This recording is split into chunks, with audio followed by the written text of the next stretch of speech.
الكريم أما بعد فأعوذ بالله من الشيطان الرجيم بسم الله الرحمن الرحيم ولولا إذ دخلت جنتك قلت ما شاء الله لا قوة إلا بالله إن ترني أنا أقل منك مالا وولدا صدق الله العظيم رب اشرح لي صدري ويسر لي أمري واحلل عقدة من لساني يفقهوا قولي اللهم ألهمنا رشدنا وأعذنا من شرور أنفسنا اللهم انفعنا بما علمتنا وعلمنا ما ينفعنا وزدنا علما ربنا لا تزغ قلوبنا بعد إذ هديتنا وهب لنا من لدنك رحمة إنك أنت الوهاب اللهم صل على سيدنا محمد وعلى آل سيدنا محمد وبارك وسلم آمين يا رب العالمين۔ حضرات، اللہ سبحانہ و تعالیٰ کی صفت ارادہ کے حوالے سے کچھ باتیں عرض کی جا چکی ہیں، اور انشاءاللہ آج امید ہے کہ ہم اس مبحث کو جو صفت ارادہ کا ہے اس کو اختتام تک اور تکمیل تک انشاءاللہ پہنچائیں گے۔ تو چونکہ بہت سی خلافیات اور کچھ پیچیدہ قسم کی باتیں بھی ہوتی رہی ہیں، تو اس سے کچھ ہٹتے ہوئے ابتدا میں کہ امام غزالی علیہ الرحمہ کی جو کتاب کا ذکر میں نے کیا تھا المقصد الاسنی فی شرح اسماء اللہ الحسنی، اس میں جس اسم کو بھی وہ لے کر آتے ہیں اور اس کی شرح بیان کرتے ہیں، تو ساتھ یہ بھی بتاتے ہیں کہ اس اسم کے مقابل انسان کے اندر کیا عبودی احوال پیدا ہونے چاہیے، یعنی کیا عبودیت اس کے اندر ظاہر ہونی چاہیے۔ تو اگر اللہ قادر ہے، جیسے ہم نے صفت قدرت دیکھی ہے، یا صفت ارادہ دیکھی، اور اللہ تعالیٰ مرید ہے، اللہ سبحانہ و تعالیٰ کے ارادے کے بغیر دنیا میں کچھ ہوتا نہیں، تو اس کے نتیجے میں کیا احوال ہیں جو ایک بندہ مومن میں اور ایک مسلمان میں پیدا ہونے چاہیے۔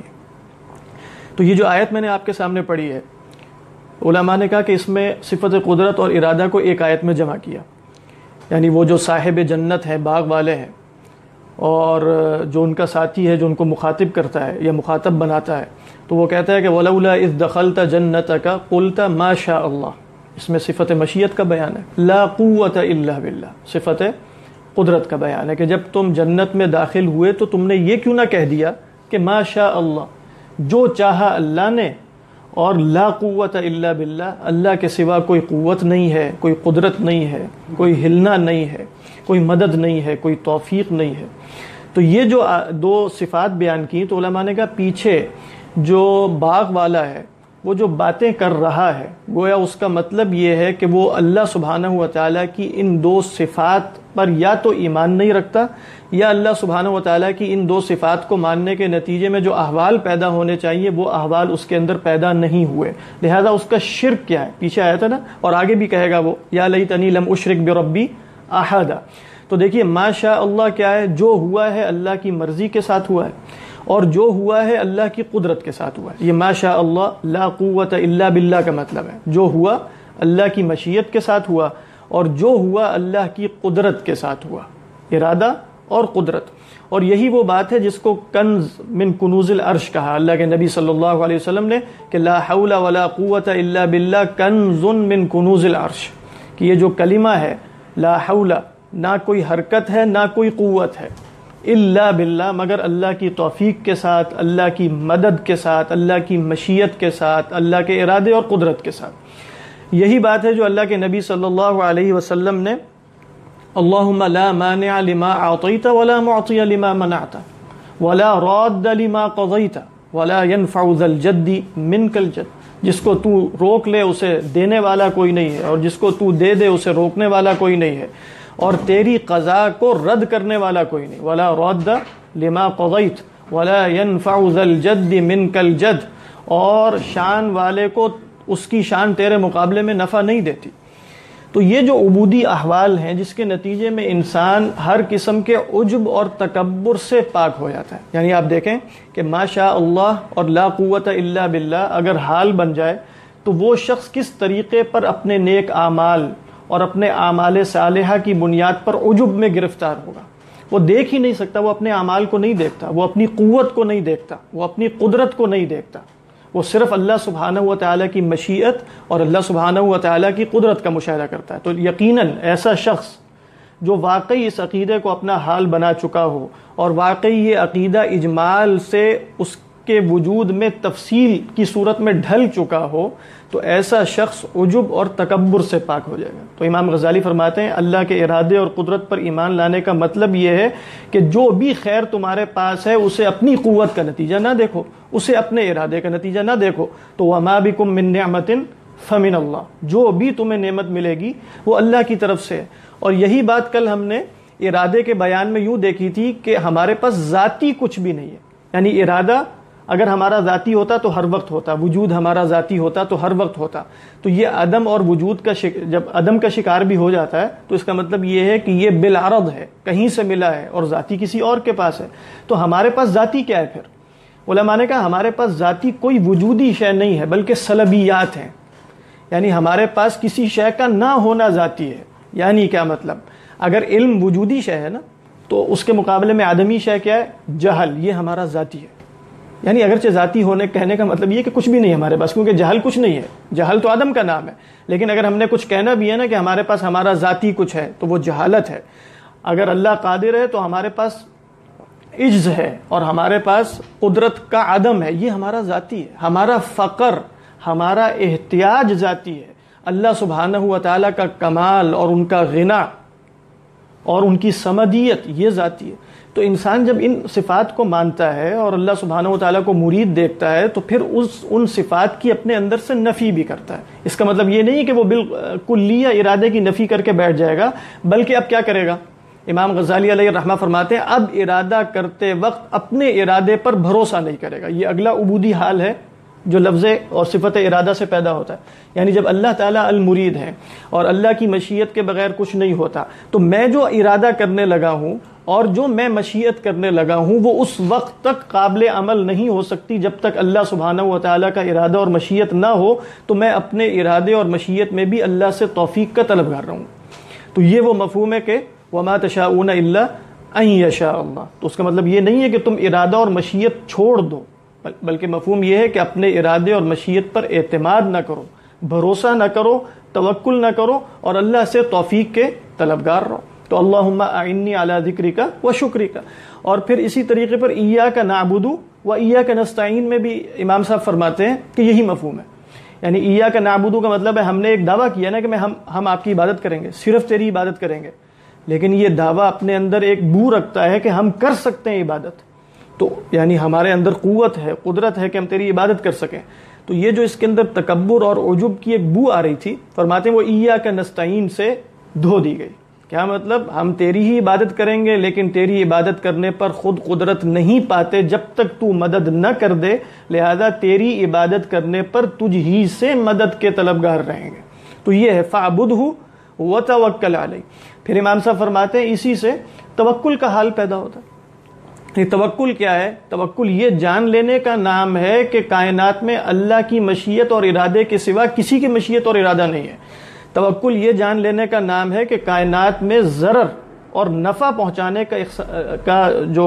کی قدرت ہے وہ اللہ کے سوا کسی کے پاس نہیں ہے۔ تو یہ جان لینا توکل ہے، اس کا حال بن جانا توکل ہے۔ جیسے وہ تبلیغی جماعت والے کہتے ہیں نا کہ اللہ سے ہونے کا یقین اور غیر اللہ سے نہ ہونے کا یقین، یہی بات ہے۔ یعنی یہ اگر حال بن جائے تو اسی کو توکل کہتے ہیں۔ تو یہ سارے احوال آپ دیکھ رہے ہیں اللہ سبحانہ و تعالیٰ کے ارادے سے پیدا ہو رہے ہیں۔ یعنی اللہ سبحانہ و تعالیٰ کے ارادے کو مان لینے سے یہ احوال پیدا ہونے چاہیے۔ اگر یہ مان لینا محض دماغ کی کسی کالی کوٹری میں بند نہ ہو بلکہ انسان کے احوال اور اس کی طبیعت اور اس کی شخصیت میں ڈھل چکا ہو تو یقیناً یہ احوال پیدا ہو جائیں گے۔ تو یہ بات ذہن میں رکھیے کہ عقیدے کو صرف مان لینا ضروری نہیں ہے کہ ہم نے سن لیا اچھا اللہ تعالیٰ ایسے ہیں اور روزمرہ کی زندگی میں ہم نفع کی نسبت ادھر بھی کر رہے ہوں، ادھر بھی کر رہے ہوں، ادھر بھی کر رہے ہوں اور ہمارا دل ادھر بھی اٹکا ہو، ادھر بھی اٹکا ہو، ہر وادی میں ہم گھسے پڑے ہیں۔ تو یہ توکل نہیں ہے، یہ بس عقیدہ ہے جس کی وجہ سے انشاءاللہ ہم مسلمان قرار پائیں گے اور اللہ نے چاہا تو نجات بھی ہو جائے گی، لیکن اس عقیدے کے جو ثمرات پیدا ہونے چاہیے وہ نہیں ہو رہے۔ تو یہ ذہن میں رکھیے صفت قدرت اور صفت ارادہ میں جتنی بھی کچھ ہم نے بحثیں کی ہیں اس کا مطلب یہ تھا کہ انسان جان لے کہ اس کائنات میں اصل ارادہ، اصل مشیت، اصل قدرت اللہ سبحانہ و تعالیٰ کے ہاتھ میں ہے، اور اس کو جان لینے کے بعد واقعی ایک بندہ مومن یا ایک مسلمان بہت امن اور سکون میں ہوگا۔ اس لیے فرمایا نا کہ جو شرک نہیں کرتے وہ امن کی حالت میں۔ فَأَيُّ الْفَرِيقَيْنِ أَحَقُّ بِالْأَمْنِ ان کنتم تعلمون الذین آمنوا ولم یلبسوا ایمانہم بظلم اولئک لہم الامن وہم مہتدون، کیونکہ وہ ایک خدا پر ایمان لائے ہیں اور وہ جانتے ہیں کہ اس کی مشیت کے بغیر کچھ نہیں ہوگا. قل لن یصیبنا الا ما كتب اللہ لنا هو مولانا وعلى الله فليتوكل المؤمنون، اور وإن يمسسك الله بضر فلا كاشف له إلا هو وإن يردك بخير فلا راد لفضله يصيب برحمته من يشاء.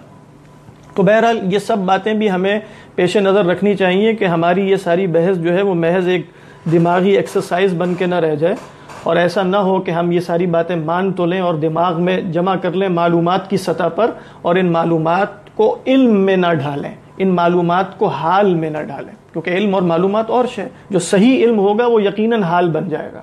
اور یہ ہو سکتا ہے کہ انسان بہت سی چیزیں رٹ لے، یاد کر لے، اور ان اشیاء کا یا ان رٹی ہوئی معلومات کا اس کی زندگی پر، اس کے احوال پر، اس کی طبیعت پر، اس کے ارادے پر اور اس کے ذہن پر عمل دخل نہ ہو. تو یہ بات ہے جو ہمیں پیش نظر رکھنی چاہیے. اس کے بعد جو کل ہم نے صفت ارادہ کے حوالے سے کچھ باتیں کی تھیں، تو اس کا ایک مبحث اب رہ گیا، وہ انشاءاللہ آج کوشش کریں گے کہ مکمل ہو جائے. اس مبحث کا عنوان اگر آپ قائم کریں تو وہ ہے لا حاکم الا اللہ، اور یہ کل بھی بات آئی تھی لا حاکم الا اللہ. اور یقیناً لا حاکم الا اللہ کا یہ معنی بھی درست ہے کہ اللہ سبحانہ و تعالیٰ کے سوا کسی کا قانون نہیں ہوگا، اللہ سبحانہ و تعالیٰ کے سوا کسی کی حکمرانی نہیں ہوگی، اللہ کے سوا کسی کو شریعت دینے کا مختار نہیں مانا جائے گا، اللہ کے سوا کسی کے سامنے جھکا نہیں جائے گا، حاکم حقیقی بھی وہی ہوگا. اور یہ معنی بھی ثابت ہے، یعنی یہ بھی دین کے تقاضوں میں سے ایک تقاضا ہے. اور جیسے فرمایا سورۃ الانعام میں کہ افغیر اللہ ابتغی حکما وہو الذی انزل الیکم الکتاب مفصلا، کہ اللہ کے سوا کسی کو فیصلہ کرنے والا بنا لوں، حالانکہ اس نے تو تم پر ایک کتاب مفصل نازل فرما دی ہے. یعنی اللہ نے قانون مفصل دے دیا ہے، تو گویا اب اللہ کے سوا حکم کوئی نہیں بنے گا، گویا اللہ کے قانون کے سوا کسی اور قانون کی طرف مراجعت نہیں ہوگی. تو یہ معنی بھی بالکل درست ہے اور اس میں کوئی شک نہیں ہے. لیکن یہاں جو ہم معنی بیان کرنے جا رہے ہیں وہ اس معنی میں نہیں ہے. یہ جو ہمارے علماء کلام یا اصول فقہ میں، یعنی یہ جو لا حاکم الا اللہ یا لا حکم الا من اللہ، یہ عبارت ہے مسلم الثبوت جو کتاب ہے اصول فقہ کی، محب الدین البہاری علیہ الرحمہ کی، جو فقہ حنفی میں مشہور کتابوں میں سے ایک ہے. یہ ان کی اصطلاح ہے، اور بھی لوگوں نے استعمال کی ہے. وہ ہے لا حکم الا من اللہ، لا حکم الا من اللہ یا لا حاکم الا اللہ، ایک ہی بات ہے. حکم اللہ کی طرف سے آتا ہے اور حاکم اللہ کے سوا کوئی نہیں ہے. یہ بحث جو ہے اس کو تحسین اور تقبیح عقلی کی بحث کہتے ہیں. یعنی خلاصہ یہ لا حاکم الا اللہ، شاید پہلی دفعہ عنوان سنا ہو، اور عموماً عنوان یہی بتایا جاتا ہے کہ تحسین اور تقبیح عقلی ہے کہ شرعی ہے. یہ ایک بحث ہے، لیکن اس بحث یہ جس بحث کے تحت یا جس عنوان کے تحت یہ بحث آ رہی ہے وہ لا حاکم الا اللہ ہے. اور لا حاکم الا اللہ ہمارے اور معتزلہ کے درمیان مختلف فی مسئلہ ہو گیا. یعنی معتزلہ نے کہا کہ لا حاکم الا اللہ، زبان سے تو نہیں کہا کہ ہم نہیں مانتے، لیکن وہ اس قضیے کو مانتے نہیں ہیں. اہل سنت کہتے ہیں لا حاکم الا اللہ، اللہ کے سوا کوئی حاکم نہیں ہے. اور یہ مسئلہ صفت ارادہ میں کیسے آتا ہے وہ کل ہم دیکھ چکے ہیں کہ بھئی اللہ جو ہے وہ قبیح شے پر قادر ہے، نعوذ باللہ کہ نہیں ہے، بری شے پر، برا کرنے پر. تو اس میں ہم نے دیکھا کہ انہوں نے کہا بھئی تمہاری برائی کی تعریف کیا ہے، تم برا کس کو سمجھتے ہو. تو یہاں سے بحث آئی کہ کیا انسان اپنی عقل کے ذریعے کسی شے کی ایسی برائی جان سکتا ہے کہ جو جاننے کے نتیجے میں اس کا مکلف بھی بن جائے اور وہی سٹینڈرڈ اللہ سبحانہ و تعالیٰ کے لیے بھی ہو جائے جس کو وہ فالو کر رہا ہے. تو لا حاکم الا اللہ کا اصلاً مطلب ہوتا ہے چیزوں کو اچھا اور برا کہنے کا اختیار کس کے پاس ہے. یعنی لا حاکمہ کا مطلب ہے چیز پر حکم لگانا. ایک فعل ہے، اس کے اوپر حکم لگائیں گے اچھا ہے یا برا ہے، حسین ہے یا قبیح ہے، یہ اختیار کس کے پاس ہے. اس کو ویلیو دینے کا اختیار کس کے پاس ہے، سمجھ آ رہی ہے کہ نہیں. اس کو اخلاقی ویلیو دینے کا اختیار کس کے پاس ہے. کیا یہ عقل کے پاس ہے اور یا یہ صرف اللہ سبحانہ و تعالیٰ کے پاس ہے. تو لا حاکمہ الا اللہ کا مطلب ہے کون ججمنٹ پاس کرے گا کہ یہ ایکٹ اچھا ہے اور یہ ایکٹ جو ہے وہ برا ہے. اس ججمنٹ کا اختیار کیا اللہ کے سوا کسی کے پاس ہے یا اللہ سے ماورا کوئی معیار ہے جس سے پتہ چل جائے گا کہ چیز اچھی بھی ہے بری بھی ہے. باتیں ہو رہی ہے کہ نہیں. تو اس کو کہتے ہیں تحسین اور تقبیح. اچھا، عموماً اہل سنت کا جو مسلک ہے وہ کیا ہے کہ بھئی تحسین اور تقبیح جو ہے وہ اگر تم اس معنی میں لے لو، کس معنی میں کہ ایک چیز میرے لیے مفید ہے کہ نہیں، تو کہتے ہیں اس معنی میں تو عقلی ہے۔ عقلی سے کیا مراد؟ عقل جان سکتی ہے اس کو۔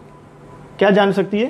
مثال کے طور پہ بھئی یہ پکا ہوا کھانا میرے لیے صحت کے لیے اچھا ہے کہ کچا کھانا، تو تجربے سے اور عقل کے نتیجے میں معلوم ہو جائے گا کہ پکا ہوا میرے لیے زیادہ مفید ہے، سمجھا رہی کہ نہیں؟ تو یہ شے میری مصلحت کے مطابق ہے اور یہ شے میرے لیے مفید ہے، تو یہ تو عقل جان سکتی ہے۔ اس مسئلے میں اہل سنت اور معتزلہ کا اختلاف نہیں ہے، یہ بات ذہن میں رکھیے گا کہ بھئی کوئی شے مفید ہے یا نہیں، میری طبیعت کے موافق ہے یا نہیں، میری طبیعت کے ملائم ہے کہ نہیں، میرے لیے اس میں مصلحت ہے کہ نہیں، یہ سب باتیں عقل سے معلوم ہو سکتی ہیں۔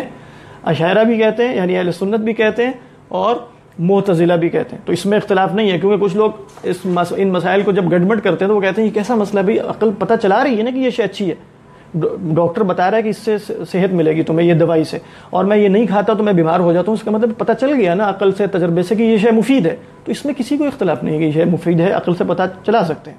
پھر انہوں نے کہا اس سے بڑھ کر ہم چھلانگ مارتے ہیں، یہ بھی عقل پتہ چلا سکتی ہے کہ میرے لیے صفت کمال کیا ہے، یعنی کس شے سے میرے وجود میں اور میری صلاحیتوں میں اور میری صفات میں ترقی ہوتی ہے، وہ میرے لیے کون سی صفت ہے۔ مثال کے طور پہ انہوں نے مثال دی کہ جیسے صفت علم ہے، اب سب جانتے ہیں نا کہ صفت علم اچھی ہے، اس سے میرے نفس میں بڑھوتری ہوتی ہے، میرا نفس کمال پاتا ہے، تو میرے لیے یہ صفت کمال ہے، اور جہالت صفت نقص ہے، جہالت ہونا اچھی بات نہیں، یہ بھی عقل پتہ چلا سکتی ہے کہ نہیں؟ اہل سنت نے کہا اس میں بھی اختلاف نہیں ہے، سمجھا رہی ہے؟ یعنی یہ ذہن میں رکھیے کہ وہ شے میرے لیے مفید ہے یا غیر مفید ہے، مضر ہے، یا وہ شے میرے لیے کمال ہے یا نقص ہے، یہ دونوں چیزیں عقل پتہ چلا سکتی ہے، اس میں اختلاف نہیں ہو رہا، یہ تحسین اور تقبیح عقلی کا مسئلہ نہیں ہے۔ اچھا، محل نزاع کیا ہے؟ اور یہ بات بہت اہم ہوتی ہے جب بھی آپ کسی مسئلے پر گفتگو کر رہے ہوں کہ پہلے محل نزاع طے کریں۔ اکثر ہماری بحثیں ہو رہی ہوتی ہیں، اس میں ایک ادھر کی چھوڑ رہا ہوتا ہے، ایک ادھر کی چھوڑ رہا ہوتا ہے، اور یہ نہیں پتہ چل رہا ہوتا کہ بھی محل نزاع کیا ہے، یعنی جھگڑا کس بات پر ہے۔ تو محل، اس کو کہتے ہیں تحریر محل نزاع، پہلے طے کر لو کہ محل نزاع کیا ہے۔ تحریر کا مطلب ہے اچھے طریقے پہ اس کو وضاحت کر دی جائے، اس کی تحریر، اس کو تقریر المسئلہ بھی کہتے ہیں، یعنی مسئلے کی تقریر تو کرو نا، پہلے بتاؤ مسئلہ ہے کیا۔ تو محل نزاع کیا ہوا؟ محل نزاع یہ ہے کہ کیا عقل کسی شے کا ایسا حسن اور ایسا قبح معلوم کر سکتی ہے جو اس میں اس طرح کا ذاتی ہو، جو کل میں نے ذاتی کی وضاحت کی تھی کہ کسی بنانے والے کے بنانے سے پیدا نہیں ہوا، بلکہ اس کا ذاتی حسن ہے، اور اس ذاتی حسن کو معلوم کرتے ہی میں اس حسین شے کا، اچھی شے کا، اچھی صفت کا مکلف ہو جاتا ہوں، اور قیامت میں مجھے اس پر ثواب یا عقاب ملے گا۔ سمجھا رہی کہ یہ محل نزاع ہے۔ محل نزاع کیا ہے کہ کیا عقل انڈیپینڈنٹ آف شریعہ یعنی وحی، کیا ایسا حسن و قبح معلوم کر سکتی ہے شے میں جو اس کے اندر اتنا ذاتی ہے، ذاتی سے مراد ہے جو منفک بھی نہیں ہو سکتا، اس سے ہٹ بھی نہیں سکتا، ہمیشہ وہ حسین ہی رہے گی، شے اچھی ہی رہے گی، کہ جو کسی بنانے والے کے بنانے سے نہیں آیا۔ سمجھ آ رہی ہے؟ بنانے والے کے بنانے سے نہیں آنے کا مطلب ہے کہ اللہ نے اس میں حسن نہیں رکھا، وہ شے حسین تھی تو اللہ نے پیدا کر دیا اس کو۔ یہ نہیں ہے کہ اللہ نے اسے حسین بنایا ہے، اچھا بنایا، نہیں، اللہ کے بنانے سے اچھی نہیں ہوئی، وہ اچھی شے تھی لہذا اللہ نے اسے بنا دیا ہے۔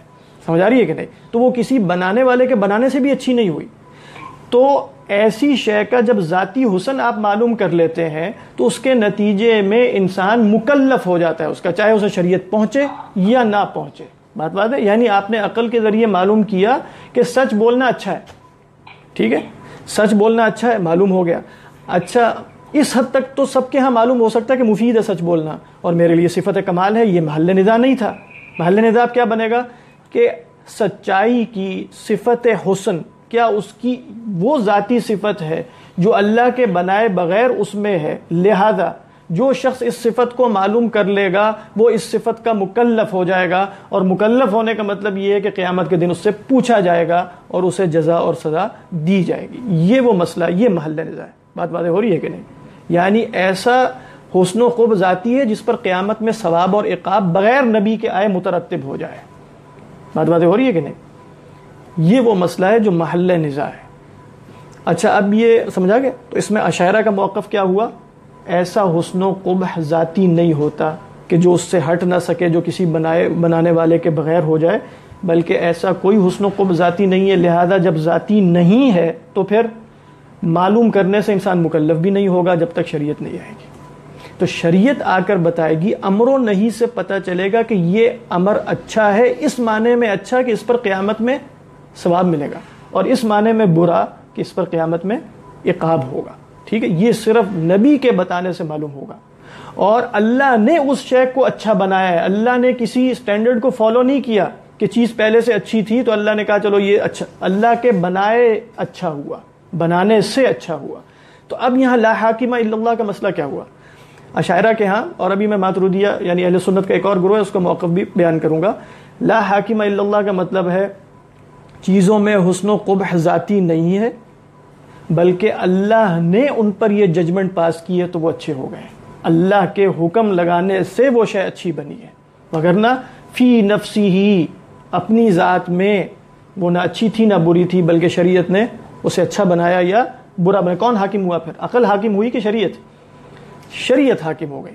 یعنی شریعت سے مراد اللہ سبحانہ و تعالیٰ شارع، کیونکہ شریعت سے مراد اللہ کا حکم ہے، اور شارع کون ہے؟ شارع صرف اللہ ہے. یعنی رسول اللہ صلی اللہ علیہ وسلم شارع ہیں لیکن مجازی. یعنی اصول فقہ میں آپ پڑھیں گے کہ رسول اللہ کو ہم شارع کیوں کہتے ہیں؟ مجازن کہتے ہیں، کیونکہ وہ شارع حقیقی کا حکم بتاتے ہیں. وگرنہ رسول اللہ بھی شارع نہیں ہوتے، شارع صرف اللہ ہے. یعنی شریعت دینے کا اختیار صرف اللہ کے پاس ہے. اور رسول اللہ صلی اللہ علیہ وسلم چونکہ اللہ کی طرف سے نمائندے ہیں، تو لہذا آپ اس معنی میں شارع مجازی ہیں کہ آپ شارع حقیقی کا قول نقل فرماتے ہیں. بات واضح ہو رہی ہے کہ نہیں؟ تو یہ جو ابھی محل نظام میں نے آپ کو بتایا، اس میں معتزلہ کا موقف کیا؟ اشاعرہ کا، اہل سنت کا واضح ہوا نا کہ چیزوں میں حسن و قبح اس معنی میں ذاتی نہیں ہے کہ عقل اگر اسے معلوم کر لے تو اس کے نتیجے میں صاحب عقل یعنی انسان اس کا مکلف بن جائے، اور مکلف بننے کے نتیجے میں قیامت کے دن سزا و جزا کا مستحق بنے. ایسا حسن و قبح ذاتی نہیں ہے. لیکن پہلے دو معنی میں جن میں نے کہا کہ محل نزاع نہیں ہے، ان میں وہ کہہ سکتے ہیں ہو سکتا ہے، لیکن اس پر قیامت میں ثواب اور عقاب مترتب نہیں ہوگا جب تک کون نہ آئے؟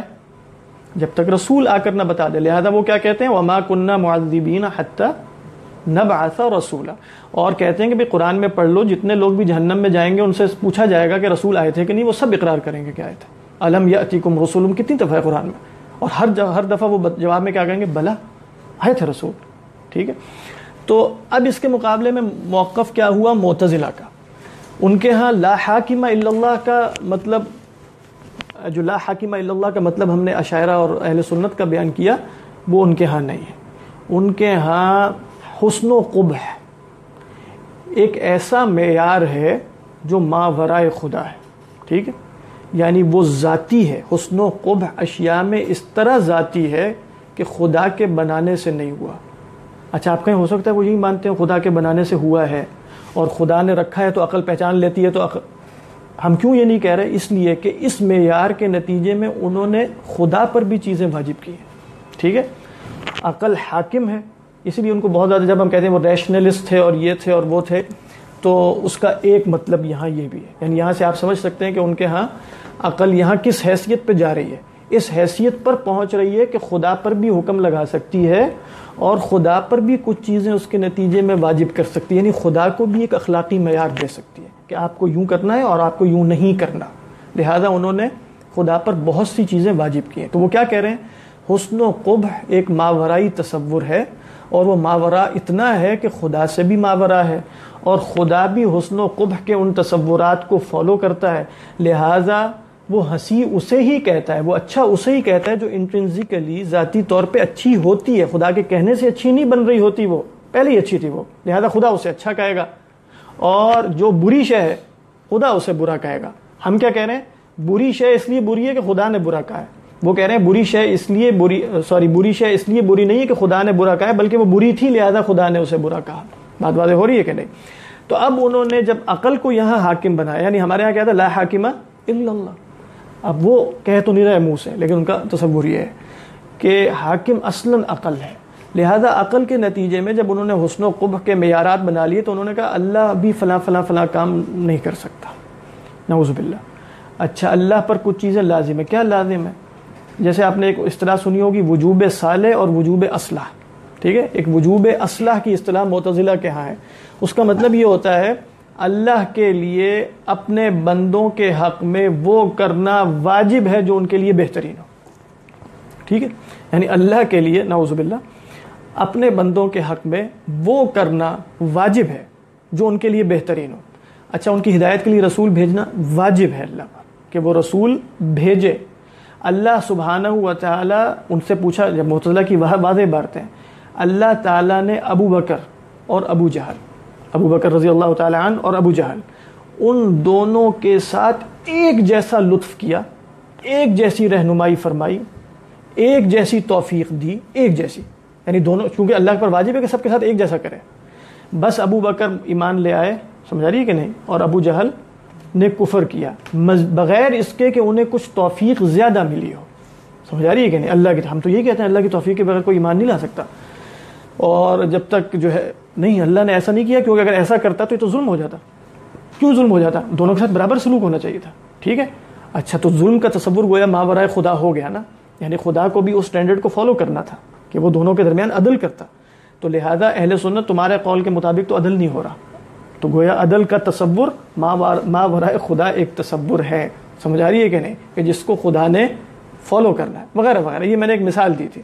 تو پھر اس طریقے پر انہوں نے کہا کہ وجوب اصلاح ضروری ہے, اور یہ یہاں وہاں یہ وہ جگہ ہے جہاں مناظرہ ہوا تھا ابو علی الجبائی اور امام ابو الحسن الاشعری کے درمیان.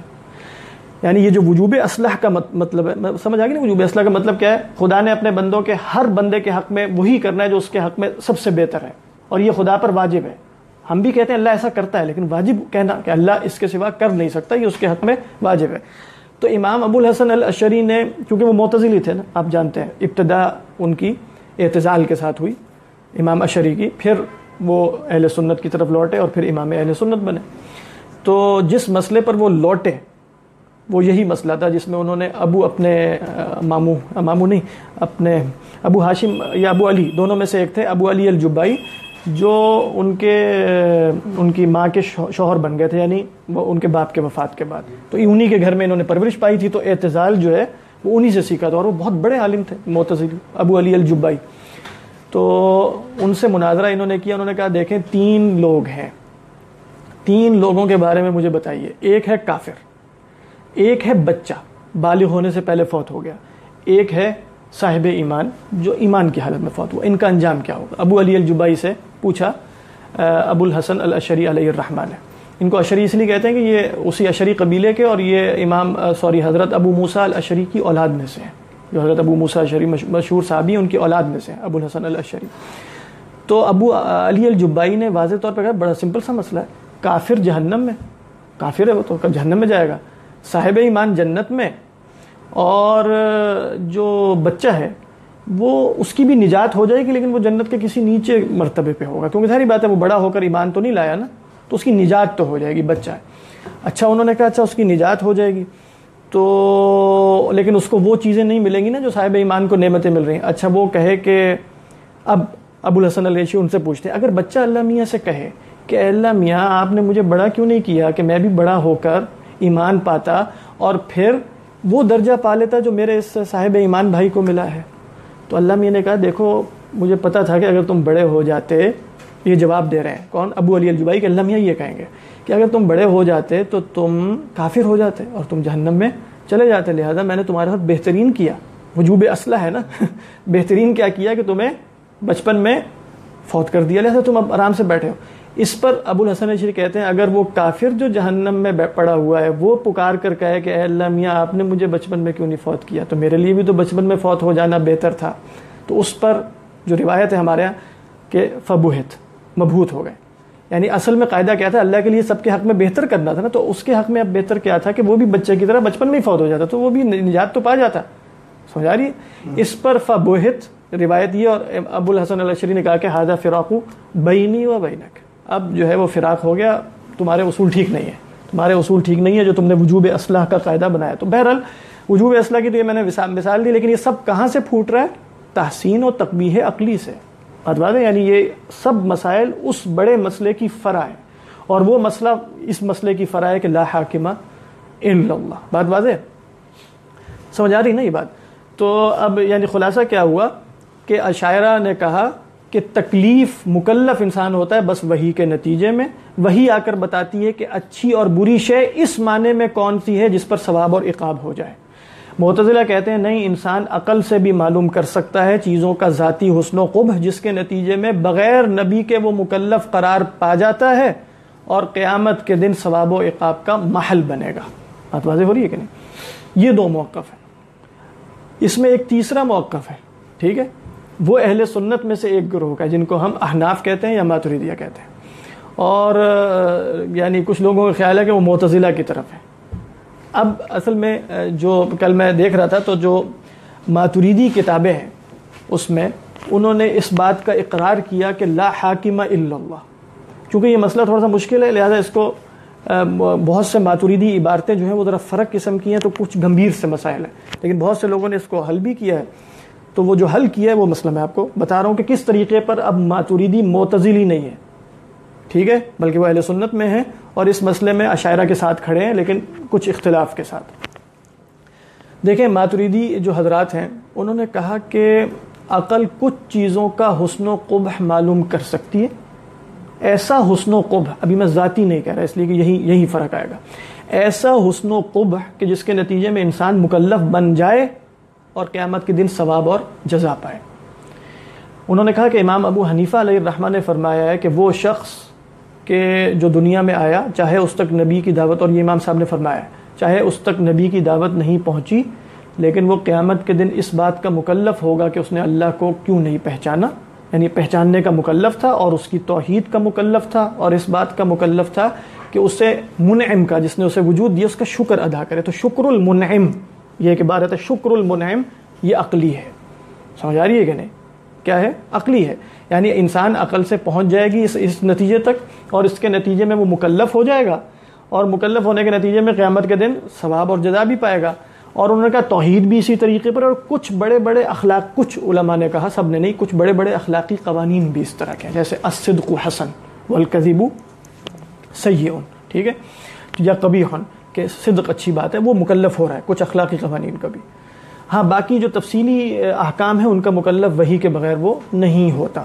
تو یہ ماتریدی موقف ہے جو بظاہر قریب لگ رہا ہے معتزلی ایک موقف کے، لیکن ساتھ انہوں نے کہا لا حاکم الا اللہ، اور جو عقل ہے وہ معرف ہے، موجب نہیں ہے۔ یہ فرق ہے جو اگر آپ سمجھ لیں گے تو اس ماتریدی موقف اور معتزلہ کے درمیان جو موقف ہے اس میں فرق معلوم ہو جائے گا۔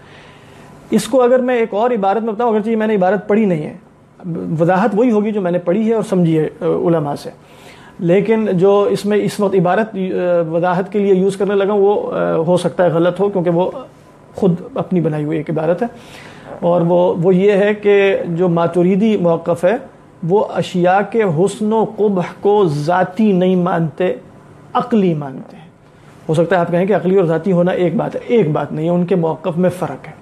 وہ کہتے ہیں کہ اشیاء حسین و قبیح خدا سے ماورا کسی سٹینڈرڈ کے تحت نہیں ہوتی، جیسا کہ معتزلہ نے کہا تھا، اور اس کے نتیجے میں اللہ پر بھی چیزیں واجب کی تھی نا۔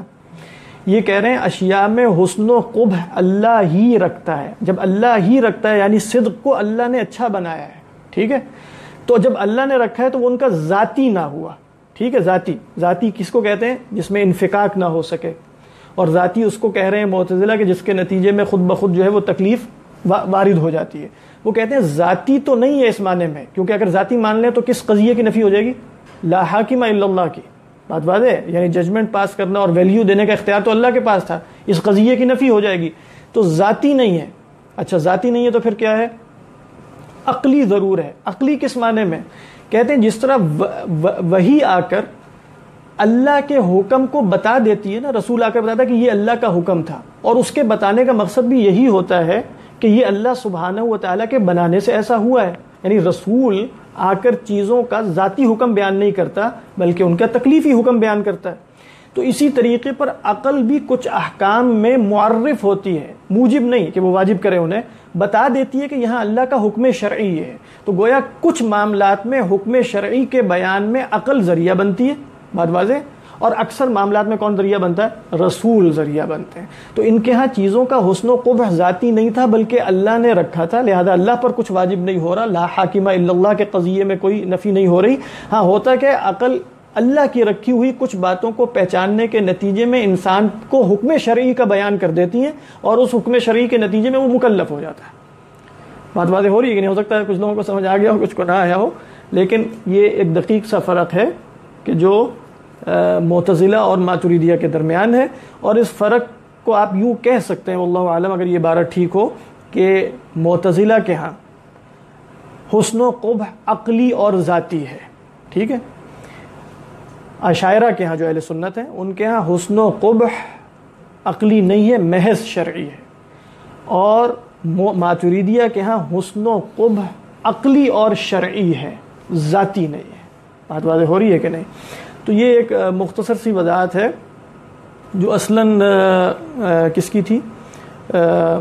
مسئلہ تحسین و تقبیح عقلی کی، کہ یہ محل نزاع کیا ہے اور اس میں جو ہے وہ 3 مسالک کون سے بنے. اور اہل سنت، اب ہو سکتا ہے آپ کو یہ ساری باتیں سمجھ میں نہ آئی ہوں، لیکن ایک بات آپ کو سمجھ میں آ جانی چاہیے کہ اہل سنت اس بات پر متفق ہیں کہ لا حاکم الا اللہ، چیزوں کو حسن اور قبح اللہ دیتا ہے، اللہ کے بنانے سے ہوتی ہیں.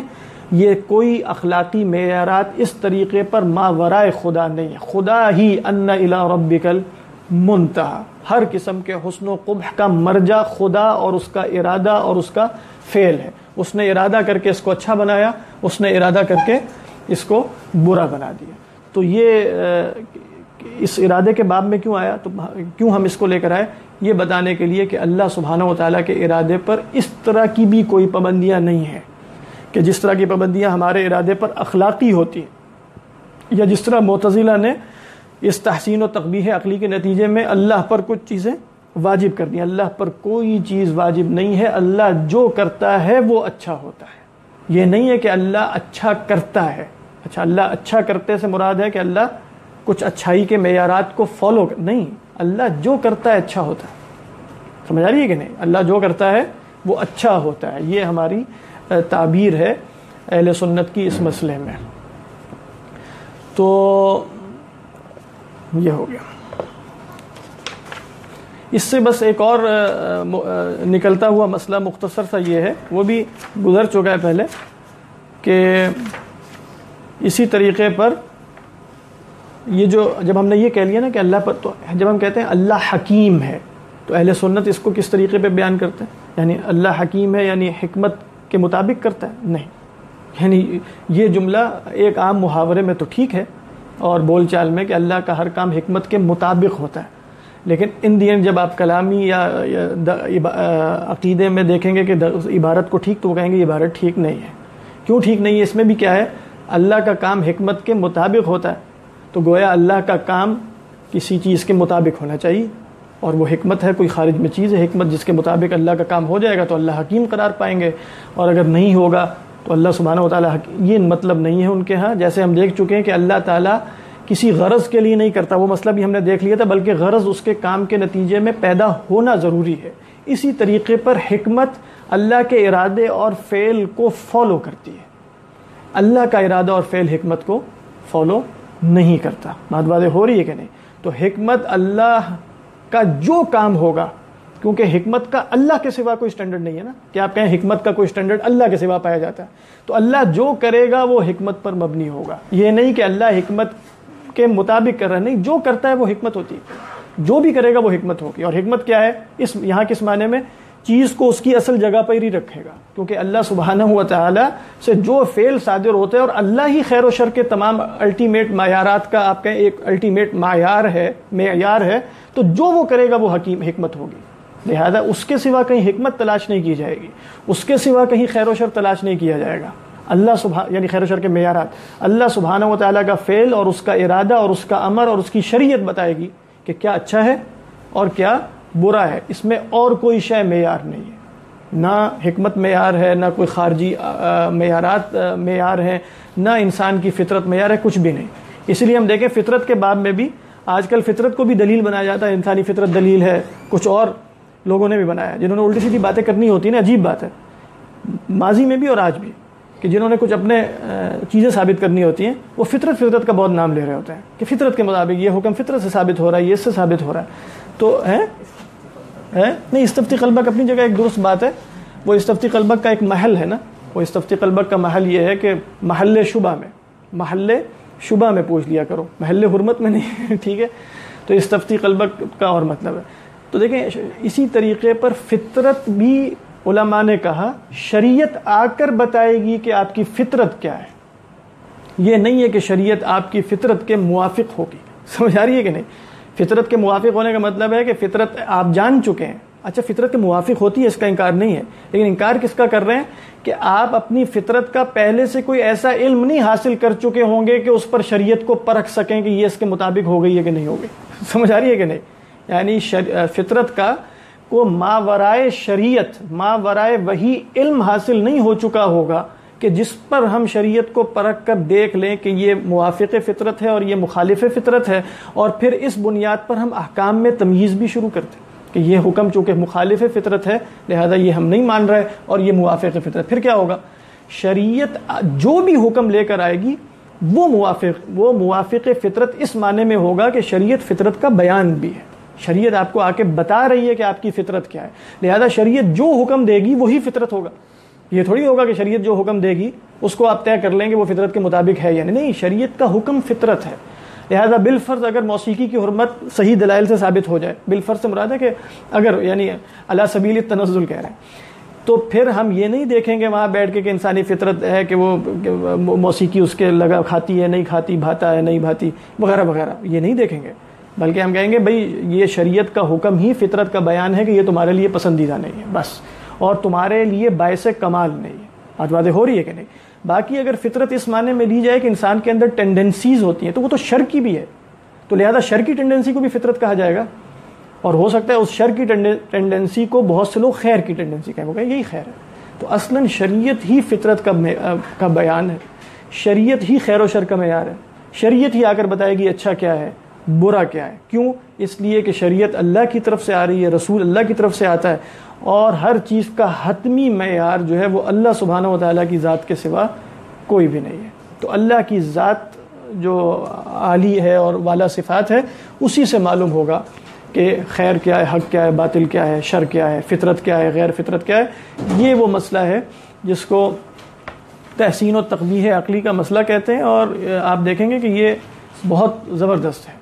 یعنی اس میں ان دی اینڈ اہل سنت اللہ کے فضل سے جس جگہ پہ کھڑے ہوئے ہیں اور انہوں نے جس طریقے پر یہ مسئلہ بیان کیا ہے، تو اس میں کچھ جو میسیجز آ رہے تھے ذرا دکھائیں.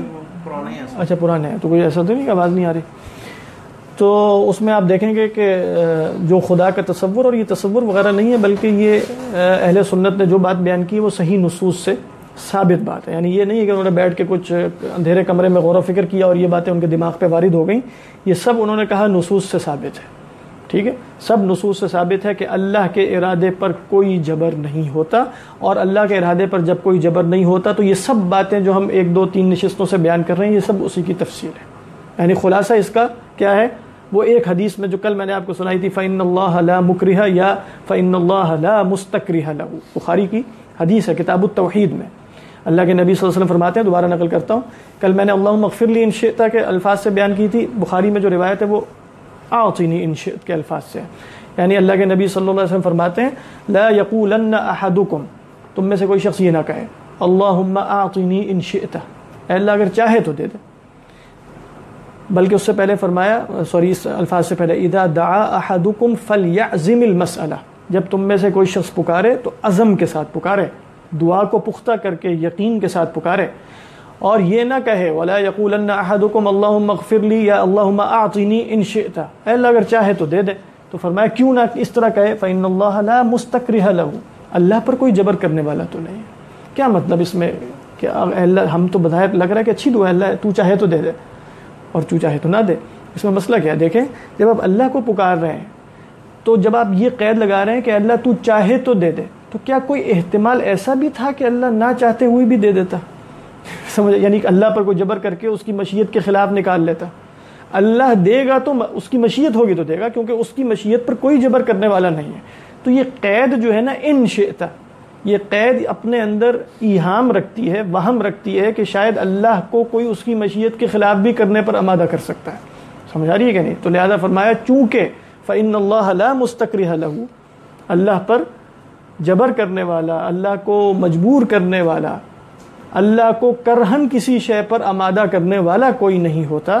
تو لہذا بس اللہ سے مانگو، یقین کے ساتھ مانگو. باقی مشیت ہوگی تو دے دے گا، لیکن بس وہ مشیت کے ساتھ ہی دیتا ہے، ارادے کے ساتھ دیتا ہے. تو یہ ہے. ہاں ابھی سوال سے پہلے شاید ایک اور مسئلہ رہ گیا، ٹائم نہیں ہو. ہاں قرآن میں نہیں، لا غالب نہیں، واللہ غالب علی امرہ، سورہ یوسف میں.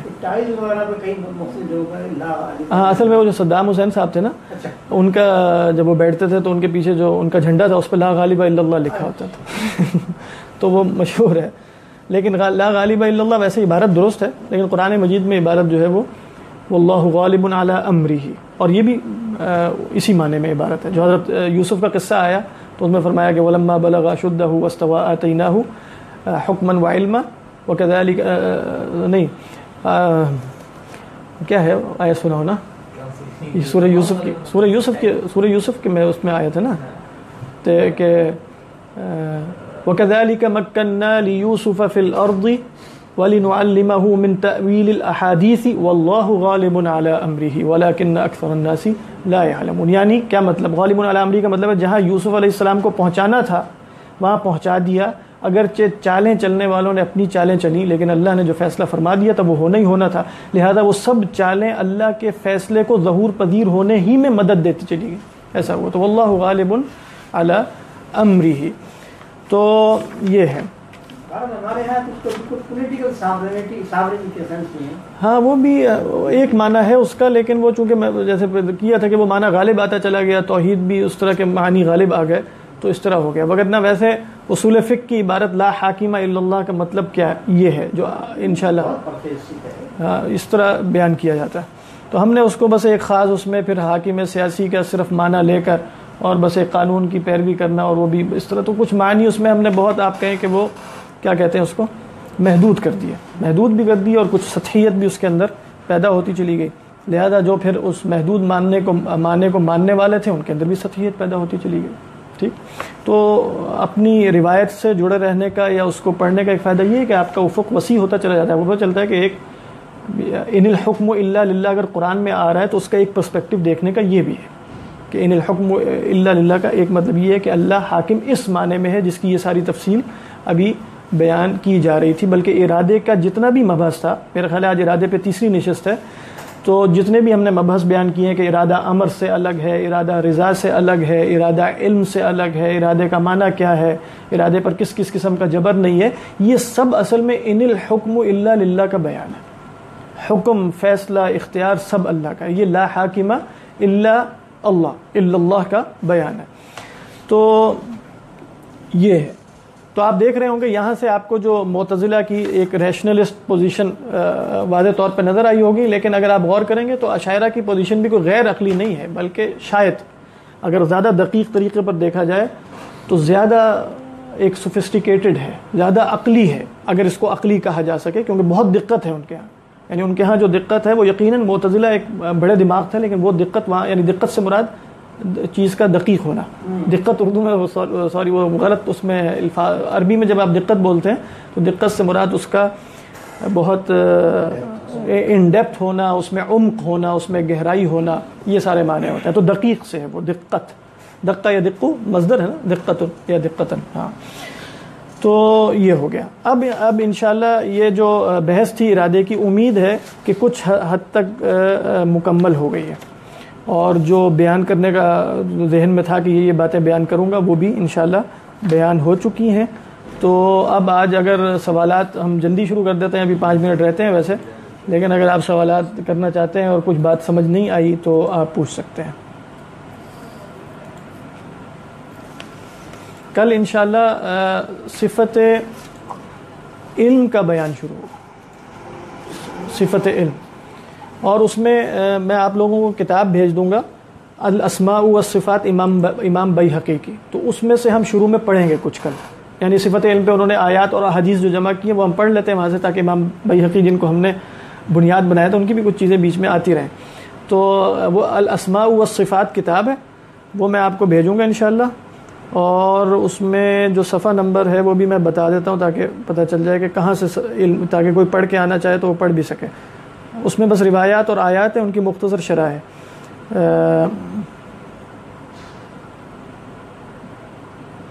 ہاں، باب ما جاء فی اثبات صفت العلم 116 نمبر صفحہ ہے، 115 یا 116 صفحہ. باب ما جاء فی اثبات صفت العلم کہ الاسماء والصفات للامام البیہقی. دوسری بات جو بیان کرنی تھی اس سے پہلے سوال سے پہلے، کہ علی جنید صاحب جو ہمارے ایک محترم دوست ہیں، وہ لیکچرز کے نوٹس بنا رہے ہیں. تو انہوں نے پہلے لیکچر کے نوٹس بنا لیے، تو وہ 6-7 صفحے ہیں جو انہوں نے لکھ کر بھیجے ہیں، تو وہ میں پھر گروپ پہ شیئر کر دوں گا، تو آپ کو بھیج دوں گا. صرف پہلا لیکچر ہے. ہاں، تو وہ کہہ رہے ہیں کہ اگر آپ مجھے انہوں نے بھیجا تھا کہ تو نہیں، وہ کہہ رہے ہیں کہ آگے انشاءاللہ میں کرتا رہوں گا، بس یہ صرف نمونے کا ایک، تو وہ آپ لوگ دیکھ لیجئے گا. تو اس طریقے پر جو صاحب نوٹس بنا رہے ہیں وہ گروپ میں سینڈ کر دیں. جی میں سینڈ کر دوں گا، وہ بھی گروپ میں ہیں ویسے نا، علی جنید. ہاں، تو انشاءاللہ اب آپ لوگ سوال پوچھ سکتے ہیں. السلام علیکم. وعلیکم السلام. جی طرح جی کیا حال ہے؟ اللہ کا شکریہ. اچھا، ماتریدی کا جو مسئلہ ہے حسن کو معلوم کرنے کے لیے، اس کو یہ کہہ سکتے ہیں کہ وہ پیدا اللہ تعالیٰ نے کیا ہے، لیکن اس تک پہنچنے کا ایک ذریعہ عقل بھی ہے اور اصل ذریعہ شریعت ہے، لیکن ایک جزوی ذریعہ عقل بھی ہے، لیکن وہ تخلیق اس کی اللہ تعالیٰ ہی نے کی ہے. اگر اس طرح کی عبارت بنائی جائے تو مناسب. ہاں، یہی میں نے بیان کیا تھا ویسے، کہ یعنی وہ اللہ کے پیدا کرنے سے وہ حسن و قبح پیدا ہوا ہے، اللہ نے رکھا ہے، اور عقل کو کچھ باتوں میں، ہر جگہ نہیں، کچھ جگہوں پر معرف بنایا ہے. معرف کا مطلب ہے وہ اللہ کے حکم شرعی کی پہچان کروا دیتے ہیں. تو یہ ماتریدیہ کا موقف ہے. جو الفاظ آپ نے بیان کی وہ درست ہیں، یعنی آپ کہہ رہے ہیں کہ حسن و قبح ماورا نہیں ہے، اللہ کا پیدا کردہ ہے اس کے اندر، اور پھر عقل کو اللہ تعالیٰ نے کچھ جزوی معاملات میں، ہر معاملے میں نہیں، اصل معیار وہی ہی ہے، کچھ جزوی معاملات میں حکم شرعی کی تبلیغ کا ذریعہ عقل کو بھی بنا دیا، اور وہ جزوی معاملات اصلاً عقیدے کے کچھ مباحث ہیں. تو یہ عبارت درست ہوگی انشاءاللہ. جو عبارت میں نے آپ کو بتائی ہے وہ بھی یہ معنی دے سکتی ہے کہ اگر آپ کہیں کہ معتزلہ کا موقف ہے کہ حسن و قبح عقلی اور ذاتی ہیں، اشاعرہ کا موقف یہ ہے کہ وہ شرعی ہیں، اور ماتریدیہ کا موقف یہ ذاتی نہیں ہے لیکن کچھ معاملات میں عقلی ہیں اور شرعی ہیں. ٹھیک، واللہ اعلم. نہیں پوچھو، ابھی کوئی نہیں ہے.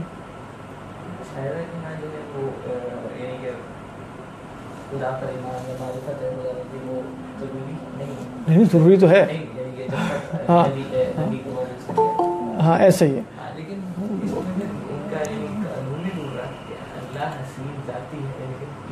نہیں، اللہ تو ہے، لیکن اصل میں مسئلہ یہ ہے کہ اللہ کے بتائے بغیر کیا کوئی شخص مکلف بن جاتا ہے؟ اصل مسئلہ یہ ہے، اللہ کے بتائے بغیر کوئی شخص مکلف نہیں بنے گا. یعنی وہ کہہ رہے ہیں اگر اللہ چاہتا تو کر بھی سکتا تھا، اس طرح کے عقل کو بنا دیتا، لیکن اللہ کے بتائے بغیر جب اب ہوا کیا ہے، اللہ نے خبر دے دی ہے نا، میں نہیں عذاب دیتا، تو اصلاً ان کی دلیل نقلی بھی ہے، میں عذاب نہیں دیتا، اور جہنم والوں سے رسولوں کا پوچھا جائے گا. تو کہہ رہے ہیں یہ اللہ کا فضل اور کرم ہے. اس نے کہہ دیا ہے کہ رسولا مبشرین و منذرین لئلا یکون للناس علی اللہ حجۃ بعد الرسل. تو وہ اس پہ کھڑے ہیں. اچھا، پھر ان کے ساتھ کیا ہوگا اس پر اشاعرہ میں، اہل سنت میں ایک سے زیادہ آ رہا ہے، وہ کسی وقت انشاءاللہ کریں گے بیان. جی کوئی اور سوال؟ سر، یہ آپ نے فرمایا کہ عقل مفید اور غیر مفید معلوم کر سکتی ہے، تو اگر شریعت رہنمائی نہ کرے تو میرا خیال ہے کہ وہ محدود حد تک ہی. لیکن دیکھیں یہاں مفید اور غیر مفید، آخرت میں مفید اور غیر مفید کی بات نہیں ہو رہی. اصل مسئلہ جو سوال پیدا ہوتا ہے نا وہ ہے آخرت میں کیا مفید اور غیر مفید، وہ صرف شریعت بتاتی ہے. دنیا میں جیسے ہم جسم بھی تو رکھتے ہیں نا، تو جسم کے لیے مفید اور غیر مفید آپ تجرباتی علوم سے بھی تو معلوم کر سکتے ہیں کہ نہیں. بہت میں عرض کر رہا ہوں کہ اب تک جتنے بھی لیگل عقل نے قوانین بنائے ہیں یا میڈیکل میں جو ریسرچ ہوئی ہے، اکنامکس نے جو کی ہے، ان دی اینڈ تو انسان کو وہ نقصان کی طرف ہی لے جاتی ہے.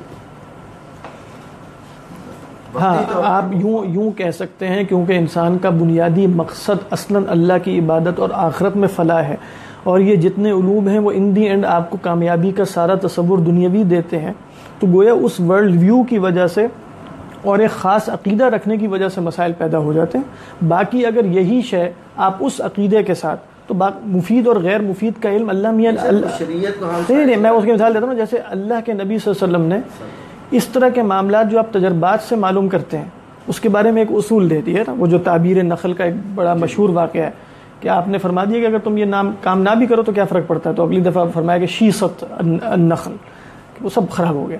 تو آپ نے فرمایا کہ ٹھیک ہے تم تجربے سے کر رہے تھے، انتم اعلم بامور دنیاکم سے مراد یہاں وہ بات تھی کہ جو چیز محض تجربے سے معلوم ہو سکتی ہے میں سکھانے کے لیے نہیں آیا، یعنی میں میڈیسن کا کوئی علم دینے کے لیے نہیں آیا، میں یہ بتانے کے لیے نہیں آیا کہ کون سی غذا جو ہے، میں ہاں غذا میں کچھ اصول بتا دوں گا حلال و حرام کے، باقی غذا کتنی کھانی ہے کیسے کھانی ہے اس میں تجربے سے سیکھو۔ یہ معنی تھا بس مفید اور غیر مفید کا، ایک زیادہ براڈ اسپیکٹرم میں نہیں تھا کہ اتنا مفید اور غیر مفید کے انسان جو ہے واقعی ترقی حاصل کر لے، ترقی حاصل ہوگی شریعت سے اور عبودیت سے، وہ واقعی نہیں ہو سکتی۔ وہ انسان حیوان کی سطح پر ایک زندگی گزار کے چلا جائے گا۔ میڈیسن جو ہے نا آج میں کہتا ہوں فائدہ مند ہے، 10 سال بعد ہاں تحقیقات بدل بھی جاتی ہیں، لیکن کچھ چیزیں کچھ یقینی بھی ہوتی ہیں، جیسے آپ کو یہ تجربے سے معلوم ہو گیا کہ بھئی کھانے پینے کے کچھ بنیادی اصول ہیں، جی ٹھیک ہے، تو اب وہ کھانے پینے کے بنیادی اصول آپ کے لیے مفید ہیں، آپ کے نہیں، جب تک میں شریعت میں نہ دکھاؤ مجھے کہ کھانے سے پہلے پانی پینا ہے یا نہیں پینا ہے، یہ سارے اصول پہلے شریعت یہ بتانے کے لیے آئی بھی نہیں تھی، کہہ رہے ہیں تم دیکھ لو، پتہ کر لو تجربے سے۔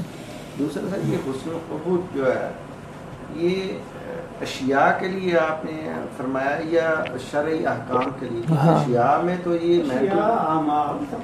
ہاں اشیاء اور اعمال ہیں، اشیاء جو ہے اس میں تو مین ٹو مین ویری کر جاتا ہے، ہاں گلاب جو ہے کسی کو اچھا لگتا ہے۔ ہاں یہ اصل میں اشاعرہ کی دلیل ہے کہ بالکل حسن و قبح کے جو معیارات ہوتے ہیں انسانوں کے درمیان ان میں پرسن ٹو پرسن ویری کرنا دلیل اس بات کی ہے کہ وہ انٹرنزک یا ذاتی نہیں ہے، یہی تو اشاعرہ کا موقف ہے، یعنی ذاتی نہیں مانتے وہ، ذاتی کیا، ذاتی میں جو میں نے وضاحت کی تھی کہ جو غیر منفک ہو، جس کا حسن کبھی بھی اس سے الگ نہ ہو سکے، ایسا ذاتی نہیں مانتے۔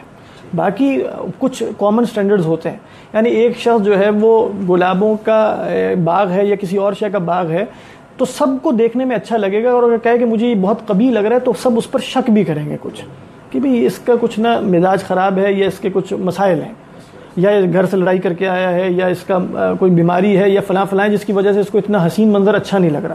تو کئی دفعہ صرف اس طرح کی باتوں سے یہ پتہ نہیں چلتا کہ وہ حسین منظر بالکل پرسن ٹو پرسن ویری کر رہا ہے، نہیں، وہ اس پرسن کا ایک خاص مسئلہ ہوا ہے اس وقت جس کی وجہ سے اس کو، باقی آپ دیکھیں گے بہت سے حسن، کوئی بھی پہاڑی علاقوں میں جائے گا، بہتا پانی اور سبزہ اور پہاڑ اور ایک کھلے میدان کو دیکھے گا تو اپنے اندر ایک عجیب و غریب سا روحانی طرف بھی محسوس کرے گا نا، خدا سے قریب تو وہ ہے، اس میں کوئی شک نہیں ہے۔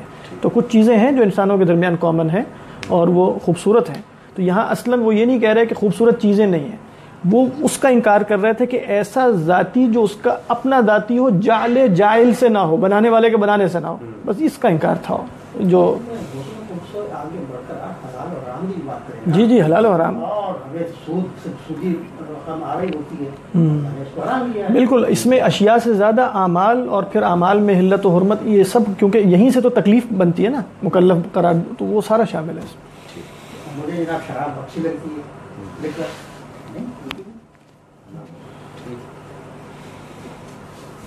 جی کتابوں میں، عقیدے کی کتابوں میں، اصول فقہ کی کتابوں میں، یہ دونوں جگہ کا ایک کامن مسئلہ جی اصول فقہ میں، ہاں شریعت کے حوالے سے بھی، اور پھر یہ کہ حاکم کون ہے، جب آپ نے حکم شرعی بیان کرنا ہے نا تو حکم شرعی دینے والا کون ہوگا یہ طے کریں گے۔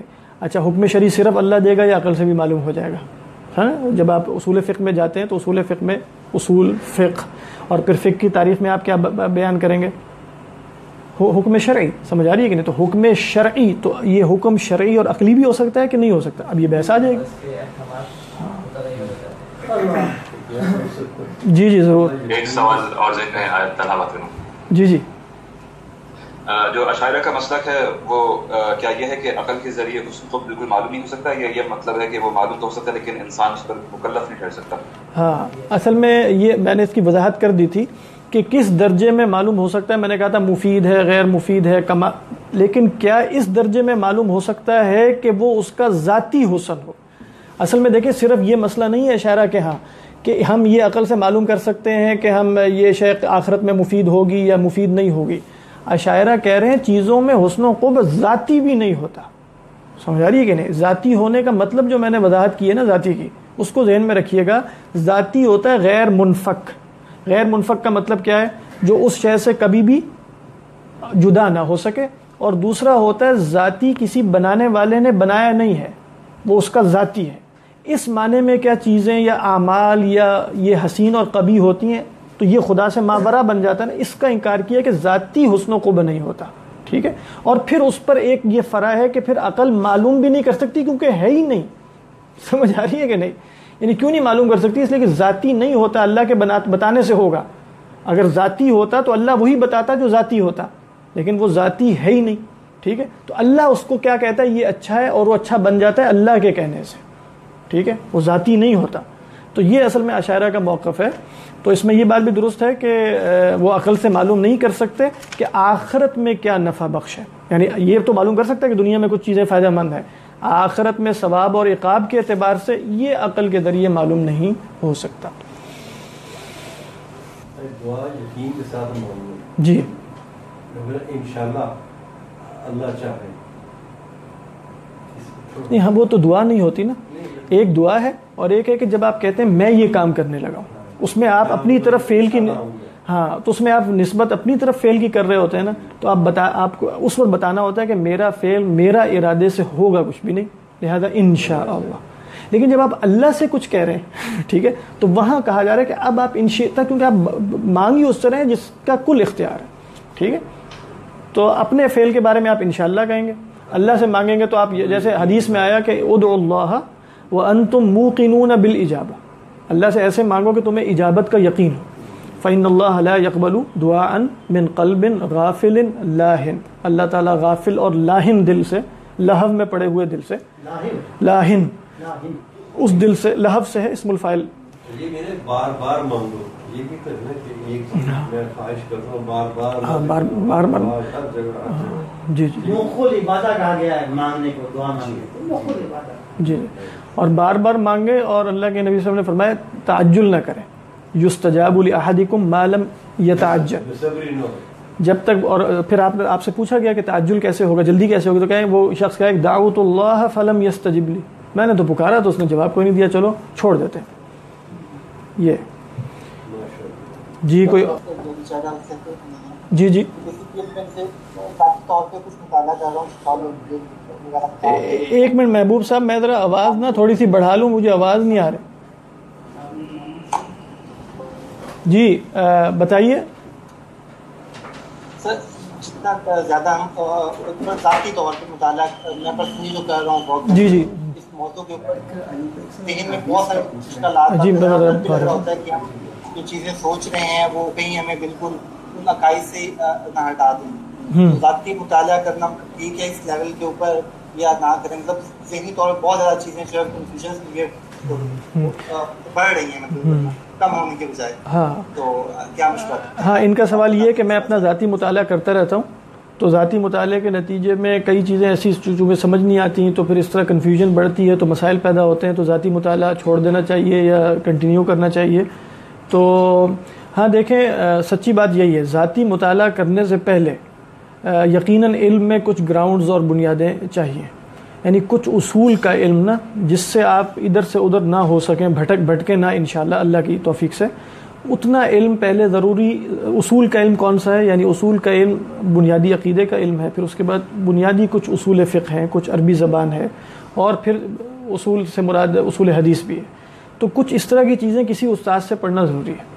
اس کے بعد جو ہے وہ جب آپ کو ایک بیسس حاصل ہو جاتی ہیں تو پھر آپ اپنے ذاتی مطالعے کو وسیع کرتے چلے جاتے ہیں. لیکن بنیادیں بنانے سے پہلے ذاتی مطالعہ وسیع ہونے سے ایک تو وہ فریم ورک نہیں ہوتا جس میں آپ چیزوں کو ایک جمع کر کے جوڑ سکیں، یعنی ربط قائم کر سکیں، بلکہ ہر جگہ ایسا لگتا ہے کہ یہاں تو اور بات تھی، یہاں اور بات ہے، اور اتنا اختلاف ہے اور کیا ہے. تو اس سے واقعی کنفیوژن اور مسائل پیدا ہوتے چلے جاتے ہیں. تو ہونا یہی چاہیے. اور اگر استاد درکار نہیں ہو رہا کہیں تو پھر یہ ہے کہ جو پڑھ رہے ہیں اس کو بار بار کسی ایسے شخص سے جس نے استاد سے پڑھا ہو یا وہ خود استاد ہو اس کے پاس جا کے پوچھ لینا چاہیے کہ بھئی یہ مسئلہ ہو رہا ہے تو میں کیا کروں. اور پھر میں ایک اور بات بھی کہوں گا کہ جب آپ ذاتی مطالعہ کر رہے ہیں تو اس میں شروع کچھ دقیق قسم کی فلسفہ، منطق، کلام اس طرح کی کتابوں سے نہیں کرنا چاہیے، بلکہ کچھ بنیادی ایسی کتابیں پڑھیں جو آپ کے دل میں پہلے ایمان اور اللہ کی محبت اور اس کا ایک خاص تعلق پیدا کریں. کچھ تصوف سے ریلیٹڈ، کچھ احیاء العلوم، یہ اس طرح کی کتابیں زیادہ مطالعے میں رہیں تاکہ اللہ سے محبت پیدا ہو اور اللہ سے تعلق پیدا ہو جائے. اور اگر اللہ سے محبت اور تعلق پیدا ہونے سے پہلے کہیں کنفیوژن ہونا شروع ہو گئی نا، تو پھر انسان کے بھٹکنے کے، ادھر سے ادھر اڑ جانے کے امکانات بہت زیادہ ہوتے ہیں. تو یہ ہے. باقی اصل چیز تو اللہ میاں کی توفیق ہوتی ہے. اللہ تعالیٰ سے آپ دعا کریں، اور خصوصاً یہ دعا جو ہے ربنا لا تزغ قلوبنا بعد اذ ہدیتنا وہب لنا من لدنک رحمہ. اور یہ کہ ایمان جو ہے، ایمان کی حالت میں خاتمہ ہو، کیونکہ اصل مقصود یہ ہے. بیچ میں انسان کئی دفعہ پینڈولم ہو جاتا ہے، کبھی ادھر نکل جاتا ہے، کبھی ادھر ہو جاتا ہے، لیکن ان دی اینڈ کیا ہے کہ جب اس کی موت آئے تو وہ ایمان کی حالت میں آئے. اصل بات یہ ہے بس، یعنی سارا خلاصہ یہ ہے. اللہ کے نبی صلی اللہ علیہ وسلم نے فرمایا انما الاعمال بالخواتیم، اعمال کا دار و مدار اختتام پر ہے. ٹھیک ہے، تو اختتام کیسے ہوتا ہے اس کی فکر ہے اصل. باقی یہ سارے مسائل محض اپنی ایک انڈرسٹینڈنگ کو تھوڑا سا گہرا کرنے کے لیے ہیں. اب فی نفسی ہی مقصود پھر اللہ سے تعلق ہی ہے، یعنی فی نفسی ہی بھی یہ مسائل اس طرح مقصود نہیں ہے. اگر یہ مسائل معلوم ہو جائیں اور اللہ سے تعلق نہ ہو، کچھ بھی نہیں ہے پھر ان دی اینڈ. یہ تو وبال جان بھی ہو سکتا ہے. تو یہ ہے اس میں مشورہ میرا. مجھے پتہ ہے کون صاحب پوچھ رہے ہیں. تو جی اکیڈمی میں ہوتی ہے، یہ عاطف عباسی صاحب ہیں. اکیڈمی میں یہ جو آپ نے شعبہ تحقیق دیکھا، اللہم بحمدک اشہد ان لا الہ الا انت استغفرک و اتوب الیک. جی آپ نے کیا